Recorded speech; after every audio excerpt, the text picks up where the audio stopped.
News wave బాగలింగంపల్లిలో మరోసారి హైడ్రా పంజా sorry Hydraa పంజా పేదోళ్ళ మీద బలిసినోళ్ళపై కాదు. ఇక్కడ టీ కొట్టు ఉంది. ఇక్కడ గత కొద్ది సంవత్సరాల కాంచి ఎన్నో రోజుల కాంచి కష్టకాలం చేసి ఇక్కడ టీ కొట్టు వాళ్ళు పెట్టుకొని టిఫిన్ సెంటర్ పెట్టుకొని ఇక్కడ బతుకుతున్న ఈ పేద ప్రజలపైన ఈ హైడ్రా అనేది పంజా విసరం జరుగుతుంది. ఇక్కడ 4 అంతస్తుల బిల్డింగ్ ఉంది. ఆ 4 అంతస్తుల బిల్డింగ్ ఏ పర్మిషన్ తీసుకొని కట్టారు? ఏ విధంగా కట్టారు? ఎవరు అధికారుల పర్మిషన్ తీసుకున్నారా? మన నోటీసులు ఇచ్చారా? వీళ్ళకి ఏమైనా ఇన్ఫర్మేషన్ ఏమైనా ఇచ్చారా? ముందు ఇన్ఫర్మేషన్ ఇవ్వాలి. వీళ్ళకి ఇచ్చినప్పుడు వాళ్ళకి నోటీసులు ఇచ్చినప్పుడు వీళ్ళకి కూడా నోటీసులు ఇవ్వాలి.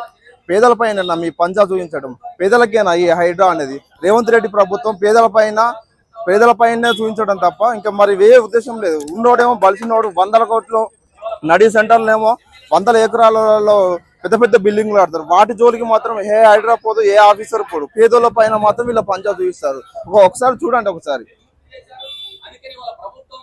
వాళ్ళు బడాబాబులుగా మంత్రులుగా ఎమ్మెల్యేలుగా చలామణి అవుతూ వేల ఎకరాల ప్రభుత్వ భూములు ఆక్రమించారు కదా.